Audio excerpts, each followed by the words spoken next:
Welcome to another episode of Bargain Bin Saturdays. And in this episode, I'm tackling Santa Claus Conquers the Martians. Yes, that is an actual movie's title, and it was released all the way back in 1964.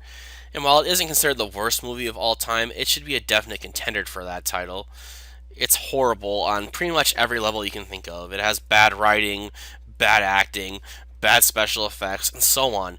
I just can't imagine this movie is this incompetent unless it was on purpose or by design, because there's no way anyone would make a movie this bad and think it was going to do well. This movie shouldn't do well. People really shouldn't watch it. And if you do watch it, you better watch it with friends. You better be ready to riff on it. And you better know going into the movie that it's going to be bad, because it fails that hard. In terms of its plot, it has blatant plot holes. One of the most obvious being that the Martians come to Earth to kidnap Santa, but since they don't know how to find him, because obviously they don't watch the Earth programs their kids do, which would actually tell them where Santa lives, they stop and ask two children in a park.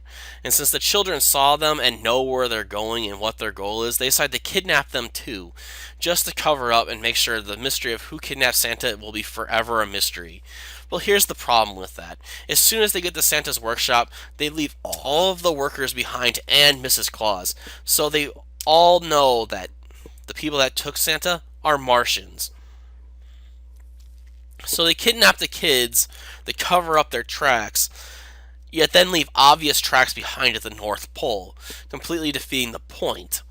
That's an obvious plot hole. I guess you could argue it's not a plot hole, but it's such a stupid reason to kidnap kids and then shoehorn them into the plot if you're not going to worry about it later.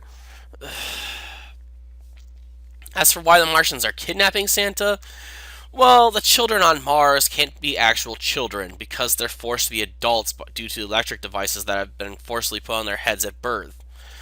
And the old wise man on Mars told the Martian adults they should go to Earth and kidnap Santa because he can bring them the spirit of Christmas or the holidays, whatever you want to call it, and makes them learn how to play and stuff again. So basically, they kidnap Santa so the children can learn how to be children, which is unbelievably messed up. Because if that was all you wanted to do, why not just kidnap some Earth children and have them teach the children of Mars how to be actual children?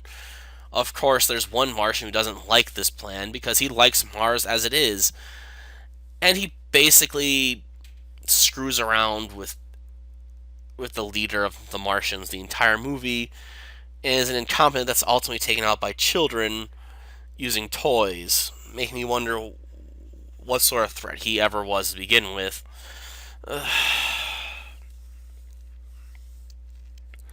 So we have a incompetent villain whose motivation seems to be, I don't want the children of Mars to be children. I want them to be adults because I don't want anyone to ever be soft ever. Why, I don't know. It's completely pointless and almost meaningless. It's almost basically to have an antagonist there just to have an antagonist because he's not a very good one. As for Santa doing any conquering, I guess you can say he conquers the Martians through the Christmas spirit or and laughter and stuff, but for most part his jokes aren't funny and the Martians just laugh it up when he says them, and I don't get why. I mean, I guess the best example of a Santa joke is this one. What's soft and round, and you put it on a stick, and you toast it in a fire, and it's green? I don't know, what? A marshmallow! I mean, did you find that funny? I didn't. I mean, I still don't understand why it's supposed to be funny. Even some of his other stories aren't funny at all. I mean, I think I only got one honest chuckle of anything that was meant to be a joke in this movie.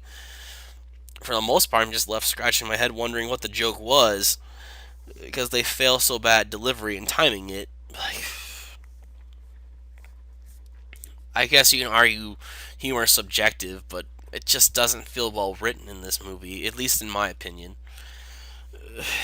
In terms of the special effects, well, just look at it. Do I really need to say anything about this special effect? This is the fakest looking bear I've ever seen in a movie. You could make, almost anyone, I'm sorry, could make a better looking special effect. Even if they were working a minimum wage job, they could probably scrape up enough money to make a better looking bear.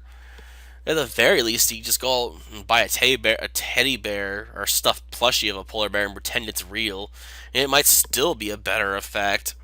The robot's not much better. It looks like it's made out of cheap cardboard and obviously not metallic material.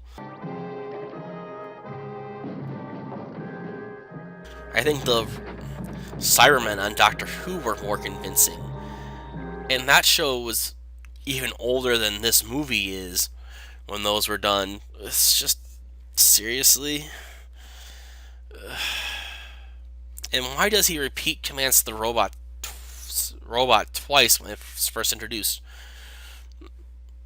Is he implying the robot's that stupid? And if it's that dumb, what good is it? I guess I don't really have much to say about the music because what little we do get seems to be Christmas songs, and quite frankly, I don't care about holiday music that much. Like I said, there are some songs I enjoy, but the song selection choices here aren't really among anything I would care to listen to that much. It's just. I think I already gave my conclusion early on already, but I'll repeat myself if I have to. Don't watch this movie by yourself. In fact, you're better off not watching this movie at all, but if you have to watch it with a group so you can at least riff on it at this all riff on together and have laughs at it. Otherwise, you're either going to be bored to tears or you might just be interested enough to watch how bad they can fail. And that'll be about all the entertainment value you can get out of it. With that being said, I guess I'm done talking about this movie. I've gone on about longer than I wanted to be honest. Hopefully next week we'll be back to something more traditional, like a martial arts movie or something. But until then, see ya.